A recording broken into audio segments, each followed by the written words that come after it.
تفہیم القرآن، روزانہ ایک رکوع، ترجمہ و تفسیر کے ساتھ قرآن کو سمجھیں۔ سبسکرائب کریں اور جڑے رہیں۔ يا أيها الذين آمنوا أوفوا بالعقود أحلت لكم بهيمة الأنعام إلا ما يتلى عليكم غير محل الصيد وأنتم حرم إن الله يحكم ما يريد۔ اے لوگو جو ایمان لائے ہو، بندشوں کی پوری پابندی کرو۔ تمہارے لیے مویشی کی قسم کے سب جانور حلال کیے گئے سوائے ان کے جو آگے چل کر تم کو بتائے جائیں گے، لیکن احرام کی حالت میں شکار کو اپنے لیے حلال نہ کر لو، بے شک اللہ جو چاہتا ہے حکم دیتا ہے۔ بندشوں کی پوری پابندی کرو، یعنی ان حدود اور قیود کی پابندی کرو جو اس سورہ میں تم پر عائد کی جا رہی ہیں اور جو بالعموم خدا کی شریعت میں تم پر عائد کی گئی ہیں۔ اس مختصر سے تمہیدی جملے کے بعد ہی ان بندشوں کا بیان شروع ہو جاتا ہے جن کی پابندی کا حکم لگایا گیا ہے۔ تمہارے لیے مویشی کی قسم کے سب جانور حلال کیے گئے۔ انعام یعنی مویشی کا لفظ عربی زبان میں اونٹ، گائے، بھیڑ اور بکری پر بولا جاتا ہے، اور بہیمہ کا اطلاق ہر چرنے والے چوپائے پر ہوتا ہے۔ اگر اللہ تعالیٰ نے یہ فرمایا ہوتا کہ انعام تمہارے لیے حلال کیے گئے تو اس سے صرف وہی 4 جانور حلال ہوتے جنہیں عربی میں انعام کہتے ہیں، لیکن حکم ان الفاظ میں دیا گیا ہے کہ مویشی کی قسم کے چرندہ چوپائے تم پر حلال کیے گئے۔ اس سے حکم وسیع ہو جاتا ہے اور وہ سب چرندہ جانور اس کے دائرے میں آ جاتے ہیں جو مویشی کی نوعیت کے ہوں، یعنی جو کچلیاں نہ رکھتے ہوں، حیوانی غذا کے بجائے نباتی غذا کھاتے ہوں، اور دوسری حیوانی خصوصیات میں انعام عرب سے مماثلت رکھتے ہوں۔ نیز اس سے اشارتاً یہ بات بھی مترشح ہوتی ہے کہ وہ چوپائے جو مویشیوں کے برعکس کچلیاں رکھتے ہوں اور دوسرے جانوروں کو مار کر کھاتے ہوں حلال نہیں ہیں۔ اسی اشارے کو نبی صلی اللہ علیہ وسلم نے واضح کر کے حدیث میں صاف حکم دے دیا کہ درندے حرام ہیں۔ اسی طرح حضور اکرم صلی اللہ علیہ وسلم نے ان پرندوں کو بھی حرام قرار دیا جن کے پنجے ہوتے ہیں اور جو دوسرے جانوروں کا شکار کر کے کھاتے ہیں یا مردار خور ہوتے ہیں۔ لیکن احرام کی حالت میں شکار کو اپنے لیے حلال نہ کر لو۔ احرام اس فقیرانہ لباس کو کہتے ہیں جو زیارت کعبہ کے لیے پہنا جاتا ہے۔ کعبے کے گرد کئی منزل کے فاصلے پر ایک حد مقرر کر دی گئی ہے جس سے آگے بڑھنے کی کسی زائر کو اجازت نہیں جب تک کہ وہ اپنا معمولی لباس اتار کر احرام کا لباس نہ پہن لے۔ اس لباس میں صرف ایک تہمت ہوتا ہے اور ایک چادر جو اوپر سے اوڑھی جاتی ہے۔ اسے احرام اس لیے کہتے ہیں کہ اسے باندھنے کے بعد آدمی پر بہت سی وہ چیزیں حرام ہو جاتی ہیں جو معمولی حالات میں حلال ہیں، مثلا حجامت، خوشبو کا استعمال، ہر قسم کی زینت و آرائش اور قضائے شہوت وغیرہ۔ انہی پابندیوں میں سے ایک یہ بھی ہے کہ کسی جاندار کو ہلاک نہ کیا جائے، نہ شکار کیا جائے اور نہ کسی کو شکار کا پتہ دیا جائے۔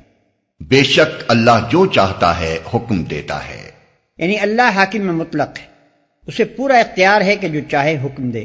بندوں کو اس کے احکام میں چون و چرا کرنے کا حق نہیں، اگرچہ اس کے تمام احکام حکمت و مصلحت پر مبنی ہیں، لیکن بندہ مسلم اس کے حکم کی اطاعت اس حیثیت سے نہیں کرتا کہ وہ اسے مناسب پاتا ہے یا مبنی بر مصلحت سمجھتا ہے، بلکہ صرف اس بنا پر کرتا ہے کہ یہ مالک کا حکم ہے۔ جو چیز اس نے حرام کر دی ہے وہ صرف اس لیے حرام ہے کہ اس نے حرام کی ہے، اور اسی طرح جو اس نے حلال کر دی ہے وہ بھی کسی دوسری بنیاد پر نہیں بلکہ صرف اس بنیاد پر حلال ہے کہ جو خدا ان ساری چیزوں کا مالک ہے وہ اپنے غلاموں کو اس چیز کے استعمال کی اجازت دیتا ہے۔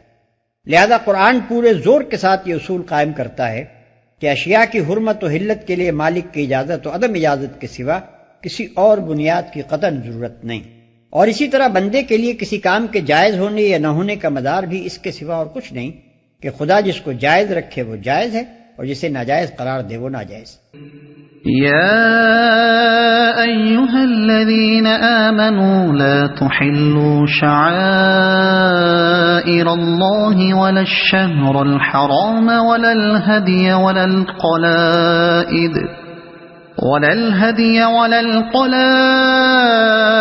ولا آمين البيت الحرام يبتغون فضلا من ربهم ورضوانا وإذا حللتم فاصطادوا ولا يجرمنكم شنآن قوم أن صدوكم عن المسجد الحرام أن تعتدوا وتعاونوا على البر والتقوى ولا تعاونوا على الإثم والعدوان واتقوا الله ان اللہ شدید العقاب۔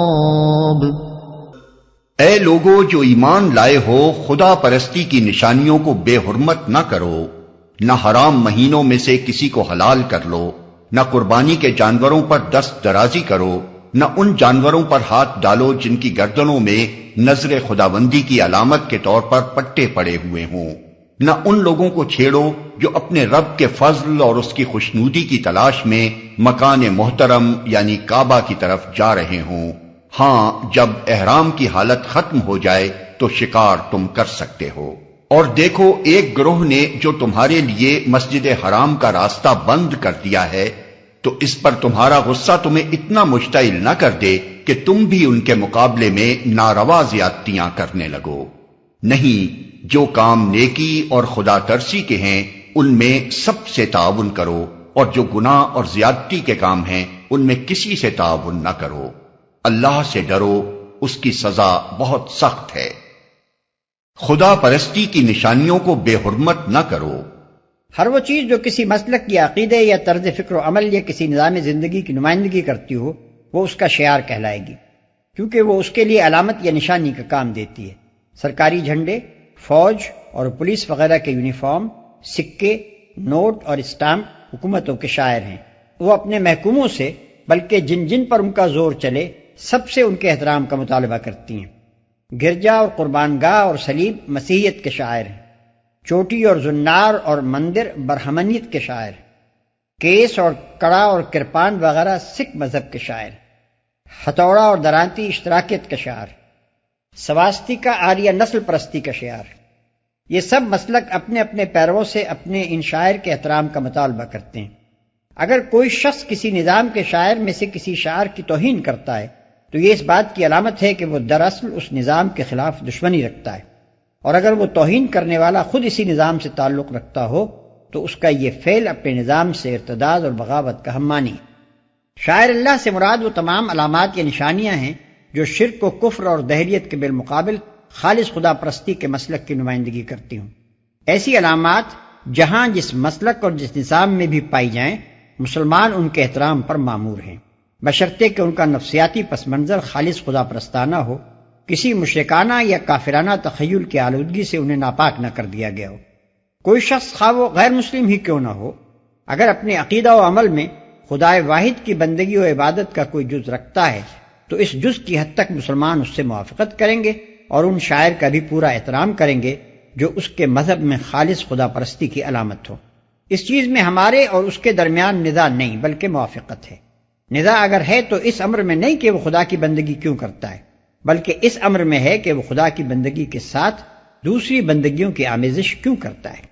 یاد رکھنا چاہیے کہ شاعر اللہ کے احترام کا یہ حکم اس زمانے میں دیا گیا تھا جبکہ مسلمانوں اور مشرکین عرب کے درمیان جنگ برپا تھی۔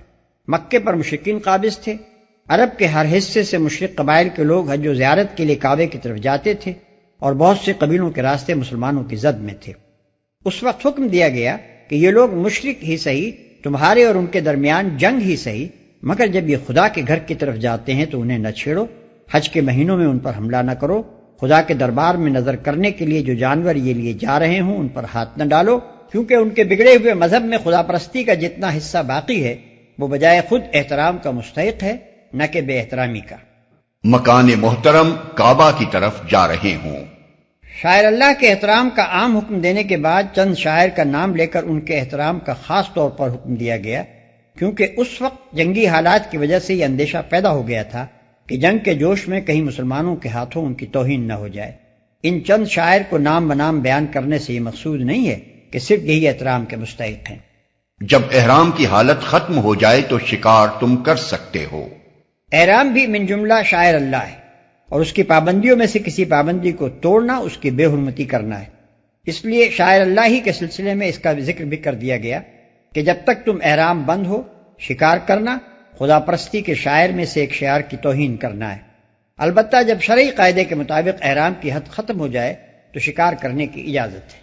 تمہیں اتنا مشتعل نہ کر دے کہ تم بھی ان کے مقابلے میں ناروا زیادتیاں کرنے لگو۔ کیونکہ کفار نے اس وقت مسلمانوں کو کعبے کی زیارت سے روک دیا تھا اور عرب کے قدیم دستور کے خلاف حج تک سے مسلمان محروم کر دیے گئے تھے، اس لیے مسلمانوں میں یہ خیال پیدا ہوا کہ جن کافر قبیلوں کے راستے اسلامی مقبوضات کے قریب سے گزرتے ہیں ان کو ہم بھی حج سے روک دیں اور زمانہ حج میں ان کے قافلوں پر چھاپے مارنے شروع کر دیں، مگر اللہ تعالیٰ نے یہ آیت نازل فرما کر انہیں اس ارادے سے باز رکھا۔ حرمت عليكم الميتة والدم ولحم الخنزير وما أهل لغير الله به والمنخنقة والموقوذة والمتردية والنطيحة وما أكل السبع إلا ما ذكيتم وما ذبح على النصب وأن تستقسموا بالأزلام ذلكم فسق اليوم يئس الذين كفروا من دينكم فلا تخشوهم واخشون اليوم أكملت لكم دينكم وأتممت عليكم نعمتي ورضيت لكم الإسلام دينا فمن اضطر في مخمصة غير متجانف لإثم فإن الله غفور رحيم۔ تم پر حرام کیا گیا مردار، خون، سور کا گوشت، وہ جانور جو خدا کے سوا کسی اور کے نام پر ذبح کیا گیا ہو، وہ جو گلا گھٹ کر یا چوٹ کھا کر یا بلندی سے گر کر یا ٹکر کھا کر مرا ہو یا جسے کسی درندے نے پھاڑا ہو سوائے اس کے جسے تم نے زندہ پا کر ذبح کر لیا، اور وہ جو کسی آستانے پر ذبح کیا گیا ہو۔ نیز یہ بھی تمہارے لیے ناجائز ہے کہ پانسوں کے ذریعے سے اپنی قسمت معلوم کرو۔ یہ سب افعال فسق ہیں۔ آج کافروں کو تمہارے دین کی طرف سے پوری مایوسی ہو چکی ہے، لہذا تم ان سے نہ ڈرو بلکہ مجھ سے ڈرو۔ آج میں نے تمہارے دین کو تمہارے لیے مکمل کر دیا ہے اور اپنی نعمت تم پر تمام کر دی ہے، اور تمہارے لیے اسلام کو تمہارے دین کی حیثیت سے قبول کر لیا ہے، لہذا حرام و حلال کی جو قیود تم پر عائد کر دی گئی ہیں ان کی پابندی کرو۔ البتہ جو شخص بھوک سے مجبور ہو کر ان میں سے کوئی چیز کھا لے بغیر اس کے کہ گناہ کی طرف اس کا میلان ہو تو بے شک اللہ معاف کرنے والا اور رحم فرمانے والا ہے۔ تم پر حرام کیا گیا مردار، یعنی وہ جانور جو طبعی موت مر گیا ہو، وہ جانور جو خدا کے سوا کسی اور کے نام پر ذبح کیا گیا ہو، یعنی جس کو ذبح کرتے وقت خدا کے سوا کسی اور کا نام لیا گیا ہو، یا جس کو ذبح کرنے سے پہلے یہ نیت کی گئی ہو کہ یہ فلاں بزرگ یا فلاں دیوی یا دیوتا کی نظر ہے، سوائے اس کے جسے تم نے زندہ پا کر ذبح کر لیا۔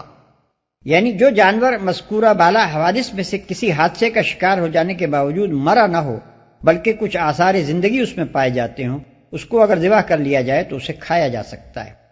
اس سے یہ بھی معلوم ہوا کہ حلال جانور کا گوشت صرف ذبح کرنے سے حلال ہوتا ہے، کوئی دوسرا طریقہ اس کو ہلاک کرنے کا صحیح نہیں ہے۔ یہ ذبح اور زکوٰۃ اسلام کے اصطلاحی لفظ ہیں، ان سے مراد حلق کا اتنا حصہ کاٹ دینا ہے جس سے جسم کا خون اچھی طرح خارج ہو جائے۔ جھٹکا کرنے یا گلا گھونٹنے یا کسی اور تدبیر سے جانور کو ہلاک کرنے کا نقصان یہ ہوتا ہے کہ خون کا بیشتر حصہ جسم کے اندر ہی رک کر رہ جاتا ہے اور وہ جگہ جگہ جم کر گوشت کے ساتھ چمٹ جاتا ہے۔ برعکس اس کے ذبح کرنے کی صورت میں دماغ کے ساتھ جسم کا تعلق دیر تک باقی رہتا ہے، جس کی وجہ سے رگ رگ کا خون کھنچ کر باہر آ جاتا ہے، اور اس طرح پورے جسم کا گوشت خون سے صاف ہو جاتا ہے۔ خون کے متعلق ابھی اوپر ہی یہ بات گزر چکی ہے کہ وہ حرام ہے، لہذا گوشت کے پاک اور حلال ہونے کے لیے ضروری ہے کہ خون اس سے جدا ہو جائے۔ کسی آستانے پر اصل میں لفظ نصب استعمال ہوا ہے، اس سے مراد وہ سب مقامات ہیں جن کو غیر اللہ کی نذر و نیاز چڑھانے کے لیے لوگوں نے مخصوص کر رکھا ہو، خواہ وہاں کوئی پتھر یا لکڑی کی مورت ہو یا نہ ہو۔ ہماری زبان میں اس کا ہم معنی لفظ آستانہ یا استحان ہے، جو کسی بزرگ یا دیوتا سے یا کسی خاص مشرکانہ اعتقاد سے وابستہ ہو، کسی آستانے پر ذبح کیا گیا ہو۔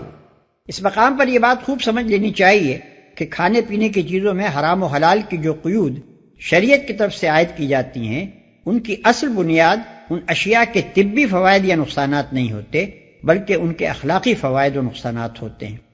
جہاں تک طبعی امور کا تعلق ہے، اللہ تعالیٰ نے ان کو انسان کی اپنی سعی و جستجو اور کاوش و تحقیق پر چھوڑ دیا ہے۔ یہ دریافت کرنا انسان کا اپنا کام ہے کہ مادی اشیاء میں سے کیا چیزیں اس کے جسم کو غذائے صالح بہم پہنچانے والی ہیں اور کیا چیزیں تغذیہ کے لیے غیر مفید یا نقصان دہ ہیں۔ شریعت ان امور میں اس کی رہنمائی کی ذمہ داری اپنے سر نہیں لیتی۔ اگر یہ کام اس نے اپنے ذمہ لیا ہوتا تو سب سے پہلے سنکھیا کو حرام کیا ہوتا، لیکن آپ دیکھتے ہی ہیں کہ قرآن و حدیث میں اس کا یا ان دوسرے مفردات و مرکبات کا جو انسان کے لیے سخت مہلک ہیں سرے سے کوئی ذکر ہی نہیں۔ شریعت غذا کے معاملے میں جس چیز پر روشنی ڈالتی ہے وہ دراصل اس کا یہ پہلو ہے کہ کس غذا کا انسان کے اخلاق پر کیا اثر ہوتا ہے، اور کون سی غذائیں طہارت نفس کے لحاظ سے کیسی ہیں، اور غذا حاصل کرنے کے طریقوں میں سے کون سے طریقے اعتقادی و نظری حیثیت سے صحیح یا غلط ہیں۔ کیونکہ اس کی تحقیق کرنا انسان کے بس میں نہیں ہے اور اسے دریافت کرنے کے ذرائع انسان کو میسر ہی نہیں ہیں، اور اسی بنا پر انسان نے اکثر ان امور میں غلطیاں کی ہیں۔ اس لیے شریعت صرف انہی امور میں اس کی رہنمائی کرتی ہے جن چیزوں کو اس نے حرام کیا ہے۔ انہیں اس وجہ سے حرام کیا ہے کہ یا تو اخلاق پر ان کا برا اثر پڑتا ہے، یا وہ طہارت کے خلاف ہیں، یا ان کا تعلق کسی فاسد عقیدے سے ہے۔ برعکس اس کے جن چیزوں کو اس نے حلال کیا ہے ان کی حلت کی وجہ یہ ہے کہ وہ ان برائیوں میں سے کوئی برائی اپنے اندر نہیں رکھتی۔ سوال کیا جا سکتا ہے کہ خدا نے ہم کو ان اشیاء کی حرمت کے وجوہ کیوں نہ سمجھائے تاکہ ہمیں بصیرت حاصل ہوتی؟ اس کا جواب یہ ہے کہ اس کے وجوہ کو سمجھنا ہمارے لیے ممکن نہیں۔ مثلاً یہ بات کہ خون یا سور کے گوشت یا مردار کے کھانے سے ہماری اخلاقی صفات میں کیا خرابیاں رونما ہوتی ہیں، کس قدر اور کس طرح ہوتی ہیں، اس کی تحقیق ہم کسی طرح نہیں کر سکتے، کیونکہ اخلاق کو ناپنے اور تولنے کے ذرائع ہمیں حاصل نہیں ہیں۔ اگر بالفرض ان کے برے اثرات کو بیان کر بھی دیا جاتا تو شبہ کرنے والا تقریباً اسی مقام پر ہوتا جس مقام پر وہ اب ہے، کیونکہ وہ اس بیان کی صحت و عدم صحت آپ کو آخر کس چیز سے جانچتا۔ اس لیے اللہ تعالیٰ نے حرام و حلال کے حدود کی پابندی کا انحصار ایمان پر رکھ دیا ہے۔ جو شخص اس بات پر مطمئن ہو جائے کہ کتاب اللہ کی کتاب ہے اور رسول اللہ کا رسول ہے اور اللہ علیم و حکیم ہے، وہ اس کے مقرر کیے ہوئے حدود کی پابندی کرے گا، خواہ ان کی مصلحت اس کی سمجھ میں آئے یا نہ آئے۔ اور جو شخص اس بنیادی عقیدے پر ہی مطمئن نہ ہو، اس کے لیے اس کے سوا کوئی چارہ نہیں کہ جن چیزوں کی خرابیاں انسانی علم کے احاطے میں آ گئی ہیں صرف انہی سے پرہیز کرے، اور جن کی خرابیوں کا علمی احاطہ نہیں ہو سکا ہے ان کے نقصانات کا تختہ مشق بنتا رہے۔ تمہارے لیے ناجائز ہے کہ پانسوں کے ذریعے سے اپنی قسمت معلوم کرو۔ اس آیت میں جس چیز کو حرام کیا گیا ہے اس کی 3 بڑی قسمیں دنیا میں پائی جاتی ہیں، اور آیت کا حکم ان تینوں پر حاوی ہے۔ 1، مشرکانہ فالگیری، جس میں کسی دیوی یا دیوتا سے قسمت کا فیصلہ پوچھا جاتا ہے، یا غیب کی خبر دریافت کی جاتی ہے، یا باہمی نزاعات کا تصفیہ کرایا جاتا ہے۔ مشرکین مکہ نے اس غرض کے لیے کعبہ کے اندر ہبل دیوتا کے بت کو مخصوص کر رکھا تھا۔ اس کے استحان میں 7 تیر رکھے ہوئے تھے جن پر مختلف الفاظ اور فقرے کندہ تھے۔ کسی کام کے کرنے یا نہ کرنے کا سوال ہو، یا کھوئی ہوئی چیز کا پتہ پوچھنا ہو، یا خون کے مقدمے کا فیصلہ مطلوب ہو، غرض کوئی کام بھی ہو، اس کے لیے ہبل کے پانسے دار صاحب القدح کے پاس پہنچ جاتے، اس کا نذرانہ پیش کرتے اور ہبل سے دعا مانگتے کہ ہمارے اس معاملے کا فیصلہ کر دے۔ پھر پاسے دار ان تیروں کے ذریعے سے فال نکالتا، اور جو تیر بھی فال میں نکل آتا اس پر لکھے ہوئے لفظ کو ہبل کا فیصلہ سمجھا جاتا تھا۔ 2، توہم پرستانہ فالگیری، جس میں زندگی کے معاملات کا فیصلہ عقل و فکر سے کرنے کے بجائے کسی وہمی و خیالی چیز یا کسی اتفاقی شے کے ذریعے سے کیا جاتا ہے، یا قسمت کا حال ایسے ذرائع سے معلوم کرنے کی کوشش کی جاتی ہے جن کا وسیلہ علم غیب ہونا کسی علمی طریقے سے ثابت نہیں ہے۔ رمل، نجوم، جفر، مختلف قسم کے شگون اور نچھتر اور فالگیری کے بے شمار طریقے اس صنف میں داخل ہیں۔ 3، جوئے کی قسم کے وہ سارے کھیل اور کام جن میں اشیاء کی تقسیم کا مدار حقوق اور خدمات اور عقلی فیصلوں پر رکھنے کے بجائے محض کسی اتفاقی امر پر رکھ دیا جائے۔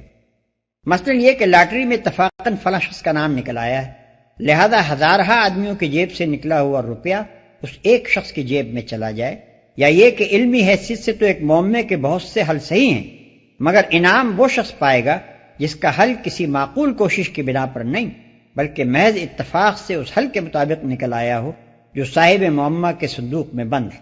ان تین اقسام کو حرام کر دینے کے بعد قرآن اندازی کی صرف وہ سادہ صورت اسلام میں جائز رکھی گئی ہے جس میں دو برابر کے جائز کاموں یا دو برابر کے حقوق کے درمیان فیصلہ کرنا ہو۔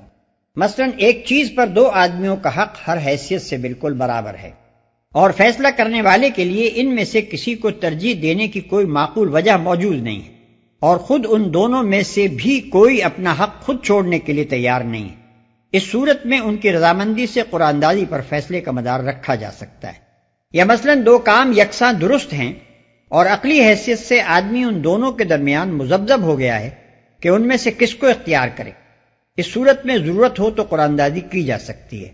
نبی صلی اللہ علیہ وسلم بالعموم ایسے مواقع پر یہ طریقہ اختیار فرماتے تھے جبکہ دو برابر کے حقداروں کے درمیان ایک کو ترجیح دینے کی ضرورت پیش آ جاتی تھی، اور آپ کو اندیشہ ہوتا تھا کہ اگر آپ خود ایک کو ترجیح دیں گے تو دوسرے کو ملال ہوگا۔ لہذا تم ان سے نہ ڈرو بلکہ مجھ سے ڈرو۔ آج سے مراد کوئی خاص دن اور تاریخ نہیں ہے بلکہ وہ دور یا زمانہ مراد ہے جس میں یہ آیات نازل ہوئی تھیں۔ ہماری زبان میں بھی آج کا لفظ زمانہ حال کے لیے عام طور پر بولا جاتا ہے۔ کافروں کو تمہارے دین کی طرف سے مایوسی ہو چکی ہے، یعنی اب تمہارا دین ایک مستقل نظام بن چکا ہے اور خود اپنی حاکمانہ طاقت کے ساتھ نافذ و قائم ہے۔ کفار جو اب تک اس کے قیام میں مانع و مزاحم رہے ہیں اب اس طرف سے مایوس ہو چکے ہیں کہ وہ اسے مٹا سکیں گے اور تمہیں پھر پچھلی جاہلیت کی طرف واپس لے جا سکیں گے۔ لہذا تم ان سے نہ ڈرو بلکہ مجھ سے ڈرو، یعنی اس دین کے احکام اور اس کی ہدایت پر عمل کرنے میں اب کسی کافر طاقت کے غلبے و قہر اور دراندازی و مزاحمت کا خطرہ تمہارے لیے باقی نہیں رہا ہے۔ انسانوں کے خوف کی اب کوئی وجہ نہیں رہی۔ اب تمہیں خدا سے ڈرنا چاہیے کہ اس کے احکام کی تعمیل میں اگر کوئی کوتاہی تم نے کی تو تمہارے پاس کوئی ایسا عذر نہ ہوگا جس کے بنا پر تمہارے ساتھ کچھ بھی نرمی کی جائے۔ اب شریعت الہی کی خلاف ورزی کے معنی یہ نہیں ہوں گے کہ تم دوسروں کے اثر سے مجبور ہو، بلکہ اس کے صاف معنی یہ ہوں گے کہ تم خدا کی اطاعت کرنا نہیں چاہتے۔ لہذا حرام و حلال کی جو قیود تم پر عائد کر دی گئی ہیں ان کی پابندی کرو۔ دین کو مکمل کر دینے سے مراد اس کو ایک مستقل نظام فکر و عمل اور ایک ایسا مکمل نظام تہذیب و تمدن بنا دینا ہے جس میں زندگی کے جملہ مسائل کا جواب اصولاً یا تفصیلاً موجود ہو، اور ہدایت و رہنمائی حاصل کرنے کے لیے کسی حال میں اس سے باہر جانے کی ضرورت پیش نہ آئے۔ نعمت تمام کرنے سے مراد نعمت ہدایت کی تکمیل کر دینا ہے، اور اسلام کو دین کی حیثیت سے قبول کر لینے کا مطلب یہ ہے کہ تم نے میری اطاعت و بندگی اختیار کرنے کا جو اقرار کیا تھا اس کو چونکہ تم اپنی صحیح و عمل سے سچا اور مخلصانہ اقرار ثابت کر چکے ہو اس لیے میں نے اسے درجہ قبولیت عطا فرمایا ہے، اور تمہیں عملاً اس حالت کو پہنچا دیا ہے کہ اب فی الواقع میرے سوا کسی کی اطاعت و بندگی کا جوا تمہاری گردنوں پر باقی نہیں رہا۔ اب جس طرح اعتقاد میں تم میرے مسلم ہو اسی طرح عملی زندگی میں بھی میرے سوا کسی اور کے مسلم بن کر رہنے کے لیے کوئی مجبوری تمہیں لاحق نہیں رہی ہے۔ ان احسانات کا ذکر فرمانے کے بعد اللہ تعالیٰ سکوت اختیار فرماتا ہے، مگر انداز کلام سے خود بخود یہ بات نکل آتی ہے کہ جب یہ احسانات میں نے تم پر کیے ہیں تو ان کا تقاضا یہ ہے کہ اب میرے قانون کی حدود پر قائم رہنے میں تمہاری طرف سے بھی کوئی کوتاہی نہ ہو۔ مستند روایات سے معلوم ہوتا ہے کہ یہ آیت حجۃ الوداع کے موقع پر 10 ہجری میں نازل ہوئی تھی، لیکن جس سلسلہ کلام میں یہ واقع ہوئی ہے وہ صلح حدیبیہ سے متصل زمانہ 6 ہجری کا ہے، اور سیاق عبارت میں دونوں فقرے کچھ ایسے پیوستہ نظر آتے ہیں کہ یہ گمان نہیں کیا جا سکتا کہ ابتدا میں یہ سلسلہ کلام ان فقروں کے بغیر نازل ہوا تھا، اور بعد میں جب یہ نازل ہوئے تو انہیں یہاں لا کر نصب کر دیا گیا۔ میرا قیاس یہ ہے والعلم عند اللہ کہ ابتداً یہ آیت اسی سیاق کلام میں نازل ہوئی تھی، اس لیے اس کی حقیقی اہمیت لوگ نہ سمجھ سکے۔ بعد میں جب تمام عرب مسخر ہو گیا اور اسلام کی طاقت اپنے شباب پر پہنچ گئی تو اللہ تعالیٰ نے دوبارہ یہ فقرے اپنے نبی پر نازل فرمائے اور ان کے اعلان کا حکم دیا۔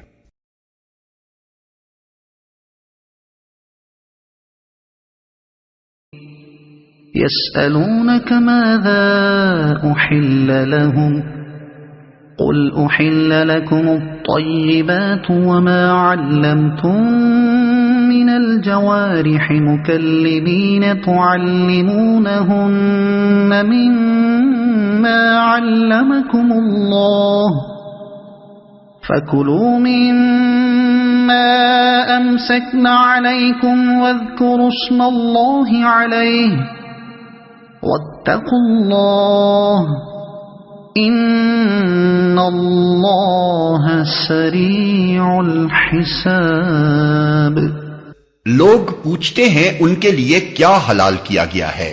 کہو تمہارے لیے ساری پاک چیزیں حلال کر دی گئی ہیں، اور جن شکاری جانوروں کو تم نے سجایا ہو، جن کو خدا کے دیے ہوئے علم کی بنا پر تم شکار کی تعلیم دیا کرتے ہو، وہ جس جانور کو تمہارے لیے پکڑ رکھیں اس کو بھی تم کھا سکتے ہو، البتہ اس پر اللہ کا نام لے لو اور اللہ کا قانون توڑنے سے ڈرو، اللہ کو حساب لیتے کچھ دیر نہیں لگتی۔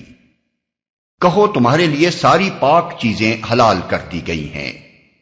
اس جواب میں ایک لطیف نکتہ پوشیدہ ہے۔ مذہبی طرز خیال کے لوگ اکثر اس ذہنیت کے شکار ہوتے رہے ہیں کہ دنیا کی ہر چیز کو حرام سمجھتے ہیں جب تک کہ صراحت کے ساتھ کسی چیز کو حلال نہ قرار دیا جائے۔ اس ذہنیت کی وجہ سے لوگوں پر وہمی پن اور قانونیت کا تسلط ہو جاتا ہے۔ وہ زندگی کے ہر شعبے میں حلال اشیاء اور جائز کاموں کی فہرست مانگتے ہیں اور ہر کام اور ہر چیز کو اس شبہ کی نظر سے دیکھنے لگتے ہیں کہ کہیں وہ ممنوع تو نہیں۔ یہاں قرآن اسی ذہنیت کی اصلاح کرتا ہے۔ پوچھنے والوں کا مقصد یہ تھا کہ انہیں تمام حلال چیزوں کی تفصیل بتائی جائے تاکہ ان کے سوا ہر چیز کو وہ حرام سمجھیں۔ جواب میں قرآن نے حرام چیزوں کی تفصیل بتائی اور اس کے بعد یہ عام ہدایت دے کر چھوڑ دیا کہ ساری پاک چیزیں حلال ہیں۔ اس طرح قدیم مذہبی نظریہ بالکل الٹ گیا۔ قدیم نظریہ یہ تھا کہ سب کچھ حرام ہے بجز اس کے جسے حلال ٹھہرایا جائے۔ قرآن نے اس کے برعکس یہ اصول مقرر کیا کہ سب کچھ حلال ہے بجز اس کے جس کی حرمت کی تصریح کر دی جائے۔ یہ ایک بہت بڑی اصلاح تھی جس نے انسانی زندگی کو بندشوں سے آزاد کر کے دنیا کی وسعتوں کا دروازہ اس کے لیے کھول دیا۔ پہلے حلت کے ایک چھوٹے سے دائرے کے سوا ساری دنیا اس کے لیے حرام تھی، اب حرمت کے ایک مختصر سے دائرے کو مستثنیٰ کر کے ساری دنیا اس کے لیے حلال ہو گئی۔ حلال کے لیے پاک کی قید اس لیے لگائی کہ ناپاک چیزوں کو اس اباحت کی دلیل سے حلال ٹھہرانے کی کوشش نہ کی جائے۔ اب رہا یہ سوال کہ اشیاء کے پاک ہونے کا تعین کس طرح ہوگا، تو اس کا جواب یہ ہے کہ جو چیزیں اصول شرع میں سے کسی اصل کے ماتحت ناپاک قرار پائیں، یا جن چیزوں سے ذوق سلیم کراہت کرے، یا جنہیں مہذب انسان نے بالعموم اپنے فطری احساس نظافت کے خلاف پایا ہو، ان کے ماسوا سب کچھ پاک ہے۔ وہ جس جانور کو تمہارے لیے پکڑ رکھیں اس کو بھی تم کھا سکتے ہو۔ شکاری جانوروں سے مراد کتے، چیتے، باز، شکرے اور تمام وہ درندے اور پرندے ہیں جن سے انسان شکار کی خدمت لیتا ہے۔ سدھائے ہوئے جانور کی خصوصیت یہ ہوتی ہے کہ وہ جس کا شکار کرتا ہے اسے عام درندوں کی طرح پھاڑ نہیں کھاتا بلکہ اپنے مالک کے لیے پکڑ رکھتا ہے۔ اسی وجہ سے عام درندوں کا پھاڑا ہوا جانور حرام ہے اور سدھائے ہوئے درندوں کا شکار حلال۔ اس مسئلے میں فقہا کے درمیان کچھ اختلاف ہے۔ ایک گروہ کہتا ہے کہ اگر شکاری جانور نے خواہ وہ درندہ ہو یا پرندہ شکار میں سے کچھ کھا لیا تو وہ حرام ہوگا، کیونکہ اس کا کھا لینا یہ معنی رکھتا ہے کہ اس نے شکار کو مالک کے لیے نہیں بلکہ اپنے لیے پکڑا۔ یہی مسلک امام شافعی رحمۃ اللہ علیہ کا ہے۔ دوسرا گروہ کہتا ہے کہ اگر اس نے شکار میں سے کچھ کھا لیا ہو تب بھی وہ حرام نہیں ہوتا، حتیٰ کہ اگر 1/3 حصہ بھی وہ کھا لے تو بقیہ 2/3 حلال، اور اس معاملے میں درندے اور پرندے کے درمیان کچھ فرق نہیں۔ یہ مسلک امام مالک رحمۃ اللہ علیہ کا ہے۔ تیسرا گروہ کہتا ہے کہ شکاری درندے نے اگر شکار میں سے کھا لیا ہو تو وہ حرام ہوگا، لیکن اگر شکاری پرندے نے کھایا ہو تو حرام نہ ہوگا، کیونکہ شکاری درندے کو ایسی تعلیم دی جا سکتی ہے کہ وہ شکار کو مالک کے لیے پکڑ رکھے اور اس میں سے کچھ نہ کھائے، لیکن تجربے سے ثابت ہے کہ شکاری پرندہ ایسی تعلیم قبول نہیں کرتا۔ یہ مسلک امام ابو حنیفہ رحمۃ اللہ علیہ اور ان کے اصحاب کا ہے۔ اس کے برعکس حضرت علی رضی اللہ عنہ فرماتے ہیں کہ شکاری پرندے کا شکار سرے سے جائز ہی نہیں ہے، کیونکہ اسے تعلیم سے یہ بات نہیں سکھائی جا سکتی کہ شکار کو خود نہ کھائے بلکہ مالک کے لیے پکڑ رکھے۔ البتہ اس پر اللہ کا نام لے لو، یعنی شکاری جانور کو شکار پر چھوڑتے وقت بسم اللہ کہو۔ حدیث میں آتا ہے کہ حضرت عدی بن حاتم رضی اللہ تعالی عنہ نے نبی صلی اللہ علیہ وسلم سے پوچھا کہ آیا میں کتے کے ذریعے سے شکار کر سکتا ہوں؟ آپ نے فرمایا اگر اس کو چھوڑتے ہوئے تم نے اللہ کا نام لیا ہو تو کھاؤ ورنہ نہیں، اور اگر اس نے شکار میں سے کچھ کھا لیا ہو تو نہ کھاؤ، کیونکہ اس نے شکار کو دراصل اپنے لیے پکڑا۔ پھر انہوں نے پوچھا کہ اگر میں شکار پر اپنا کتا چھوڑوں اور بعد میں دیکھوں کہ کوئی اور کتا وہاں موجود ہے؟ آپ نے جواب دیا اس شکار کو نہ کھاؤ، اس لیے کہ تم نے خدا کا نام اپنے کتے پر لیا تھا نہ کہ دوسرے کتے پر۔ اس آیت سے یہ مسئلہ معلوم ہوا کہ شکاری جانور کو شکار پر چھوڑتے ہوئے خدا کا نام لینا ضروری ہے۔ اس کے بعد اگر شکار زندہ ملے تو پھر خدا کا نام لے کر اسے ذبح کر لینا چاہیے، اور اگر زندہ نہ ملے تو اس کے بغیر ہی وہ حلال ہوگا، کیونکہ ابتداً شکاری جانور کو اس پر چھوڑتے ہوئے اللہ تعالیٰ کا نام لیا جا چکا تھا۔ یہی حکم تیر کا بھی ہے۔ اليوم أحل لكم الطيبات وطعام الذين أوتوا الكتاب حل لكم وطعامكم حل لهم والمحصنات من المؤمنات والمحصنات من الذين أوتوا الكتاب من قبلكم إذا آتيتموهن أجورهن محصنين غير مسافحين ولا متخذي أخدان ومن يكفر بالإيمان فقد حبط عمله وهو في الآخرة من الخاسرين۔ آج تمہارے لیے ساری پاک چیزیں حلال کر دی گئی ہیں۔ اہل کتاب کا کھانا تمہارے لیے حلال ہے اور تمہارا کھانا ان کے لیے، اور محفوظ عورتیں بھی تمہارے لیے حلال ہیں، خواہ وہ اہل ایمان کے گروہ سے ہوں یا ان قوموں میں سے جن کو تم سے پہلے کتاب دی گئی تھی، بشرطے کہ تم ان کے مہر ادا کر کے نکاح میں ان کے محافظ بنو، نہ یہ کہ آزاد شہوت رانی کرنے لگو یا چوری چھپے آشنائیاں کرو۔ اور جو کسی نے ایمان کی روش پر چلنے سے انکار کیا تو اس کا سارا کارنامہ زندگی ضائع ہو جائے گا اور وہ آخرت میں دیوالیہ ہوگا۔ اہل کتاب کا کھانا تمہارے لیے حلال ہے اور تمہارا کھانا ان کے لیے۔ اہل کتاب کے کھانے میں ان کا ذبیحہ بھی شامل ہے۔ ہمارے لیے ان کا اور ان کے لیے ہمارا کھانا حلال ہونے کا مطلب یہ ہے کہ ہمارے اور ان کے درمیان کھانے پینے میں کوئی رکاوٹ اور چھوت چھات نہیں ہے۔ ہم ان کے ساتھ کھا سکتے ہیں اور وہ ہمارے ساتھ، لیکن یہ عام اجازت دینے سے پہلے اس فقرے کا اعادہ فرما دیا گیا ہے کہ تمہارے لیے پاک چیزیں حلال کر دی گئی ہیں۔ اس سے معلوم ہوا کہ اہل کتاب اگر پاکی و طہارت کے ان قوانین کی پابندی نہ کریں جو شریعت کے نقطہ نظر سے ضروری ہیں، یا اگر ان کے کھانے میں حرام چیزیں شامل ہوں تو اس سے پرہیز کرنا چاہیے۔ مثلا اگر وہ خدا کا نام لیے بغیر کسی جانور کو ذبح کریں یا اس پر خدا کے سوا کسی اور کا نام لیں تو اسے کھانا ہمارے لیے جائز نہیں۔ اسی طرح اگر ان کے دسترخوان پر شراب یا سور یا کوئی اور حرام چیز ہو تو ہم ان کے ساتھ شریک نہیں ہو سکتے۔ اہل کتاب کے سوا دوسرے غیر مسلموں کا بھی یہی حکم ہے۔ فرق صرف یہ ہے کہ ذبیحہ اہل کتاب ہی کا جائز ہے جبکہ انہوں نے خدا کا نام اس پر لیا ہو۔ رہے غیر اہل کتاب تو ان کے ہلاک کیے ہوئے جانور کو ہم نہیں کھا سکتے۔ یا ان قوموں میں سے جن کو تم سے پہلے کتاب دی گئی تھی۔ اس سے مراد یہود اور نصارہ ہیں۔ نکاح کی اجازت صرف انہی کی عورتوں سے دی گئی ہے اور اس کے ساتھ شرط یہ لگا دی گئی ہے کہ وہ محصنات یعنی محفوظ عورتیں ہوں۔ اس حکم کی تفصیلات میں فقہا کے درمیان اختلاف ہوا ہے۔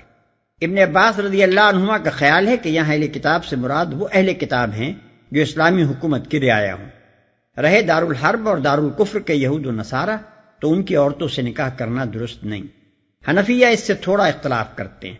ان کے نزدیک بیرونی ممالک کے اہل کتاب کی عورتوں سے نکاح کرنا حرام تو نہیں ہے مگر مکروہ ضرور ہے۔ بخلاف اس کے سعید ابن المسیب رحمۃ اللہ علیہ اور حسن بصری رحمۃ اللہ علیہ اس کے قائل ہیں کہ آیت اپنے حکم میں عام ہے، لہذا ذمی اور غیر ذمی میں فرق کرنے کی ضرورت نہیں۔ پھر محصنات کے مفہوم میں بھی فقہا کے درمیان اختلاف۔ حضرت عمر رضی اللہ عنہ کے نزدیک اس سے مراد پاک دامن عصمت مآب عورتیں ہیں، اور اس بنا پر وہ اہل کتاب کی آزاد منش عورتوں کو اس اجازت سے خارج قرار دیتے ہیں۔ یہی رائے حسن رحمۃ اللہ علیہ، شعبی رحمۃ اللہ علیہ اور ابراہیم نخعی رحمۃ اللہ علیہ کی ہے، اور حنفیہ نے بھی اس کو پسند کیا ہے۔ بخلاف اس کے امام شافعی رحمۃ اللہ علیہ کی رائے یہ ہے کہ یہاں یہ لفظ لونڈیوں کے مقابلے میں استعمال ہوا ہے، یعنی اس سے مراد اہل کتاب کی وہ عورتیں ہیں جو لونڈیاں نہ ہوں، اور وہ آخرت میں دیوالیہ ہوگا۔ اہل کتاب کی عورتوں سے نکاح کی اجازت دینے کے بعد یہ فقرہ اس لیے تنبیہ کے طور پر ارشاد فرمایا گیا ہے کہ جو شخص اس اجازت سے فائدہ اٹھائے وہ اپنے ایمان و اخلاق کی طرف سے ہوشیار رہے، کہیں ایسا نہ ہو کہ کافر بیوی کے عشق میں مبتلا ہو کر یا اس کے عقائد اور اعمال سے متاثر ہو کر وہ اپنے ایمان سے ہاتھ دھو بیٹھے، یا اخلاق و معاشرت میں ایسی روش پر چل پڑے جو ایمان کے منافی ہو۔ اگر آپ کو یہ ویڈیو پسند آئی ہو تو اسے لائک کریں، دوسروں تک پہنچانے کے لیے شیئر کریں، اور مزید ایسی ہی معلوماتی ویڈیوز کے لیے ہمارے چینل عبد المالک ہاشمی کو سبسکرائب ضرور کریں۔ نئی اپڈیٹس کے لیے بیل آئیکن دبائیں تاکہ آپ کو ہماری ہر نئی ویڈیو بر وقت مل سکے۔ آپ کی حوصلہ افزائی ہمیں مزید بہترین مواد بنانے میں مدد دے گی۔ شکریہ۔